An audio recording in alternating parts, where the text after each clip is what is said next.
मैं डॉक्टर प्रद्युम्न शर्मा आपको विशेष तौर पे आपके सामने उपस्थित हुआ हूँ कोरोना वायरस संबंधित कुछ जानकारी के लिए। एंड मैं आपसे कुछ शेयर करना चाहता हूँ। आखिर ये क्या वजह है कि हमें बार बार आपके सामने आना पड़ रहा है। मैं, मेरे साथी, नाना प्रकार के प्रश्न, हर तरह के पॉलिटिशियंस, हर तरह की पार्टीज, डिफरेंट गवर्नमेंट्स। ये एक छोटा सा वायरस है जो कि आंखों से दिखता नहीं है। माइक्रो माइक्रो माइक्रो साइज का वायरस है। अगर मैं इसकी साइज बताऊं, मात्र 100 नैनोमीटर है। अगर हम 1 मिलीमीटर में नैनो गिने तो 1 लाख नैनोमीटर होते हैं। तो आप इमेजिन कर सकते हैं क्या छोटा साइज का है। और मात्र 56 डिग्री सेंटीग्रेड पे जो एक साधारण तेज धूप में 15 मिनट मर जाता है। अल्कोहल मीडिया में खत्म हो जाता है, साबुन से मर जाता है। लेकिन इसे तूफान मचा रखा है। 1960 में कोरोना वायरस का एग्जिस्टेंस हमें मालूम चला चमगादड़ों से। और ह्यूमन कोरोना वायरस आते गए जाते गए, लेकिन कभी कोई परेशानी नहीं हुई। लेकिन जूनोटिक डिजीज है। जूनोटिक डिजीज क्या होता है? इन्होंने अपनी स्पेसिस चेंज कर ली, चमगादड़ से मनुष्य पे आ गया। पहले आया सार्स वायरस 2002 में और करीब 21,000 लोगों को खत्म कर गया मात्र 5 महीने में। उसके बाद में आया मर्स 2012 में और 500 के लगभग डेथ हो चुकी। ये सब जूनोटिक डिजीज है।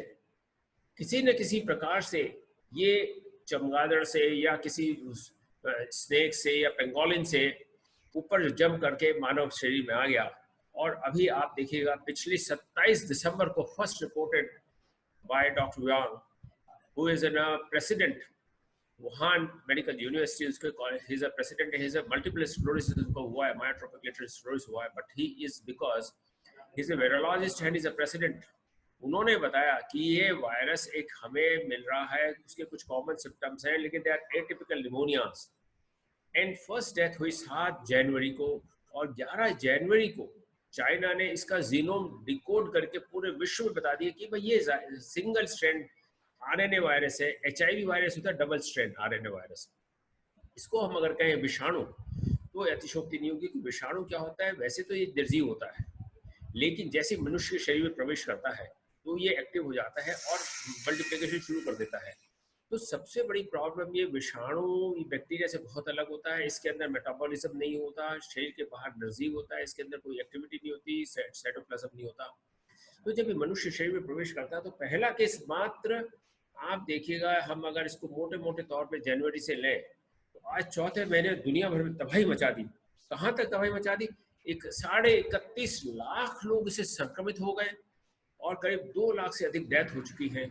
और तो और अमेरिका जैसे शक्तिशाली देश में, जो कि मिसाइल से अटैक करके कुछ भी कर सकते हैं, उसमें 10 लाख से अधिक संक्रमित हैं और करीब 60,000 के लगभग मृत्यु को प्राप्त हो चुके हैं। तो ये वायरस होता क्या है और कैसे फैलता है, ये मैं आपको बताना चाहूंगा। सबसे फैलने का कारण है एक तो कॉन्टैक्ट।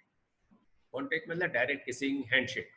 दूसरा क्लोज कॉन्टैक्ट, जब दो व्यक्ति विशेष आपस में बात करते हैं, जब उनके बीच में मास्क नहीं होता, कोई अवरोध नहीं होता।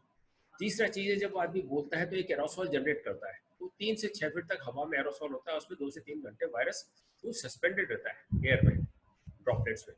और जब ये ड्रॉपलेट्स जमीन पे गिरती है तो फोमाइट्स बन जाती हैं कोई भी सरफेस पे। तो ये मैं आपको कहना चाहूँगा, कार्डबोर्ड वगैरह पे, कॉपर पे मात्र 3 घंटे रहता है, लेकिन स्टील सरफेस पे 7 दिन तक रहता है। अतः जो कि हिंदुस्तान में कॉपर वेसल्स का, कॉपर यूटेंसिल्स का इस्तेमाल के लिए बताया गया, तो बहुत अति उपयोगी है। सबसे बड़ी बात, जब ये फोमाइट्स किसी भी प्रकार के, मैंने जैसे ही हाथ लगाए सरफेस को, मैंने होठ के लगा लिया, नाक के लगा लिया, आंखों पे भी मसल लिया, तो I am getting infected. Infection के होने से 2 से 14 दिन में वो ट्रांसमिट करता है। तो एक तो स्टेज होती है एसिम्प्टोमेटिक कैरियर्स, जिनको बीमारी नहीं होती लेकिन they keep on spreading the disease. Number 1। एक जो बीमार होने वाले होते हैं एस प्री सिम्प्टोमेटिक। एक तीसरी स्टेज होती है जो बीमार हो गए और जितनी भी बीमारी है 2 या 4 दिन में आदमी स्प्रेड करना बंद कर देता है। जैसे सबसे खतरनाक मानते हैं मीजल्स, मोस्ट इन्फेक्टिव, लेकिन जिस दिन बुखार आता है 4 दिन में इन्फेक्शन बंद कर देता है। लेकिन कोरोना एक है, 14 दिन तक इन्फेक्शन पैदा करता है। और हो सकता है कि आप डिस्चार्ज हो जाओ तब भी कई बार स्पोरेडिक शेडिंग होती है, तो डिस्चार्ज होने के भी 14 दिन बाद आपको घर में क्वारंटीन में रहना पड़ेगा। और 14 दिन बाद आपका आरटीपीसीआर टेस्ट होता है, उसको नेगेटिव होता है तो आप डिस्चार्ज। अब हम इसकी जानकारी कैसे करें कि भाई किसी को बुखार है तो कैसे है, क्या है? इसका सबसे जीनोम टेस्ट होता है, जीनोम। जेनेटिक मटेरियल को हम देखते हैं, इट इज आरएनए बेस्ड, जिसको आरटीपीसीआर कहते हैं। और नॉर्मल कोर्स में 10 से 12 घंटे में देता है, लेकिन हमारी पुणे की लैब है माई लैब, जिसको आईसीएमआर ने रिकमेंड किया है, वो 2 घंटे में रिजल्ट देती है। That is zero based. दूसरी चीज होती है रैपिड एंटीबॉडी। रैपिड एंटीबॉडी भी ये होता है, लेकिन बड़ा क्वेश्चनेबल है।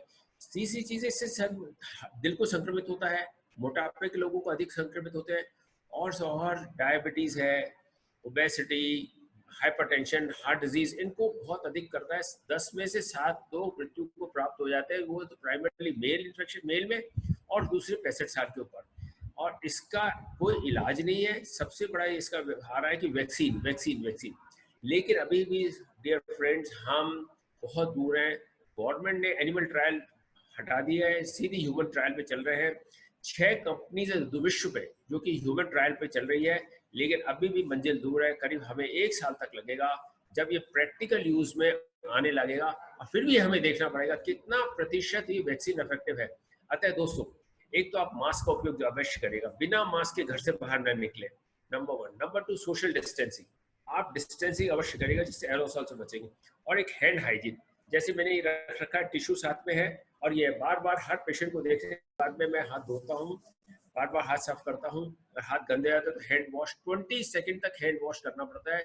आप 20 तक गिनती करिएगा, हाथों के ऊपर, साइड से, अंगूठे से, फिंगर से ऐसे करके 20 सेकंड तक हैंड रनिंग वाटर में वॉश करिएगा।